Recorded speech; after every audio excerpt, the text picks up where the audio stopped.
ನಮಸ್ಕಾರ ವೀಕ್ಷಕರೇ, ನಿತ್ಯ ನುಡಿ ಯೂಟ್ಯೂಬ್ ಚಾನೆಲ್ಗೆ ನಿಮಗೆಲ್ಲರಿಗೂ ಸುಸ್ವಾಗತ. ರಾಜ್ಯ ಪೊಲೀಸ್ ಇಲಾಖೆಯ ಖಡಕ್ ಅಧಿಕಾರಿ ಅಲೋಕ್ ಕುಮಾರ್ ಅವರ ಹೆಸರಿಗೆ ಕಳಂಕ ತರುವ ಹಿತಶತ್ರುಗಳ ಸಂಚು ಈಗ ಬಯಲಾಗಿದೆ.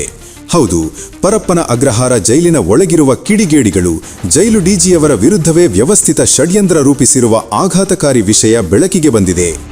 ಸೋಷಿಯಲ್ ಮೀಡಿಯಾದಲ್ಲಿ ವಿಡಿಯೋವೊಂದನ್ನು ಹರಿಬಿಟ್ಟಿರುವ ಈ ಕಿಡಿಗೇಡಿಗಳು ಜೈಲಿನೊಳಗೆ ಮೊಬೈಲ್, ಟಿವಿ ಮತ್ತು ನೆಟ್ಫ್ಲಿಕ್ಸ್ನಂತಹ ಐಷಾರಾಮಿ ಸೌಲಭ್ಯಗಳಿವೆ ಎಂದು ಬಿಂಬಿಸಿದ್ದಾರೆ. ಅಷ್ಟೇ ಅಲ್ಲದೆ ಈ ಎಲ್ಲ ಸೌಲಭ್ಯಗಳನ್ನು ಸ್ವತಃ ಅಲೋಕ್ ಕುಮಾರ್ ಅವರೇ ಒದಗಿಸಿದ್ದಾರೆ ಎಂದು ವಿಡಿಯೋದಲ್ಲಿ ಉಲ್ಲೇಖಿಸುವ ಮೂಲಕ ಅವರ ಘನತೆಗೆ ಧಕ್ಕೆ ತರುವ ಪ್ರಯತ್ನ ಮಾಡಿದ್ದಾರೆ.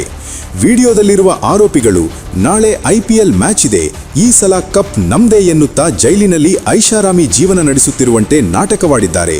ಆದರೆ ಇದರ ಹಿಂದಿರೋ ಅಸಲಿ ಸತ್ಯವೇ ಬೇರೆ. ನಮಗೆಲ್ಲ ತಿಳಿದಿರುವಂತೆ ಅಲೋಕ್ ಕುಮಾರ್ ಅವರು ಜೈಲು ಡಿಜಿಯಾಗಿ ಅಧಿಕಾರ ವಹಿಸಿಕೊಂಡ ನಂತರ ಜೈಲಿನಲ್ಲಿದ್ದ ಅಕ್ರಮಗಳಿಗೆ ಬ್ರೇಕ್ ಹಾಕಿದ್ದರು. ಗಾಂಜಾ, ಮೊಬೈಲ್ ಸೇರಿದಂತೆ ಕೈದಿಗಳಿಗೆ ಸಿಗುತ್ತಿದ್ದ ರಾಜಾತಿಥ್ಯಕ್ಕೆ ಕತ್ತರಿ ಹಾಕಿದ್ದರು. ಈ ದ್ವೇಷದಿಂದಲೇ ಅವರ ವಿರುದ್ಧ ಈ ಷಡ್ಯಂತ್ರ ರೂಪಿಸಲಾಗಿದೆ ಎಂಬ ಬಲವಾದ ಅನುಮಾನ ವ್ಯಕ್ತವಾಗಿದೆ. ಈ ವಿಡಿಯೋ ನಿಜವಾದ ಜೈಲಿನಲ್ಲಿ ಚಿತ್ರೀಕರಿಸಿದ್ದ ಅಥವಾ ಜೈಲಿನಂತೆ ಕಾಣುವ ಬೇರೆ ಯಾವುದೋ ಸ್ಥಳದಲ್ಲಿ ಸೆಟಪ್ ಮಾಡಿ ಚಿತ್ರೀಕರಿಸಲಾಗಿದೆಯೇ ಎಂಬ ಬಗ್ಗೆ ತನಿಖೆ ತೀವ್ರಗೊಂಡಿದೆ. ಜೈಲು ಅಧಿಕಾರಿಗಳು ಈಗಾಗಲೇ ಸ್ಥಳ ಪರಿಶೀಲನೆ ನಡೆಸಿದ್ದು ಸತ್ಯಾಸತ್ಯತೆಯನ್ನು ಹೊರಹಾಕಲು ಸಜ್ಜಾಗಿದ್ದಾರೆ. ಈ ಕೃತ್ಯದ ಹಿಂದೆ ದರ್ಶನ್, ಅಭಿ ಹಾಗೂ ಎಂಡ್ರೋಸ್ ಎಂಬುವವರ ಕೈವಾಡವಿರುವುದು ಪ್ರಾಥಮಿಕ ತನಿಖೆಯಲ್ಲಿ ತಿಳಿದು ಬಂದಿದೆ.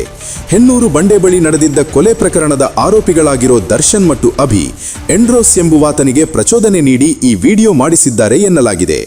ಪ್ರಸ್ತುತ ಈ ಮೂವರ ವಿರುದ್ಧ ಪರಪ್ಪನ ಅಗ್ರಹಾರ ಠಾಣೆಯಲ್ಲಿ ಕೇಸ್ ದಾಖಲಾಗಿದ್ದು ಇವರನ್ನು ಕ್ವಾರಂಟೈನ್ ಸೆಲ್ಗೆ ಶಿಫ್ಟ್ ಮಾಡಲಾಗಿದೆ. ವಿಚಾರಣೆಯ ವೇಳೆ ಅಲೋಕ್ ಕುಮಾರ್ ಅವರ ಹೆಸರನ್ನು ಕೆಡಿಸಲೆಂದೇ ಬೇಕೆಂತಲೇ ಹೀಗೆ ಮಾಡಿರುವುದಾಗಿ ಆರೋಪಿಗಳು ಬಾಯ್ಬಿಟ್ಟಿದ್ದಾರೆ ಎನ್ನಲಾಗಿದೆ.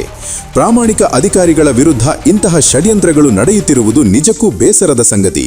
ಈ ಬಗ್ಗೆ ನಿಮ್ಮ ಅಭಿಪ್ರಾಯವೇನು? ಕಮೆಂಟ್ ಮೂಲಕ ನಮಗೆ ತಿಳಿಸಿ.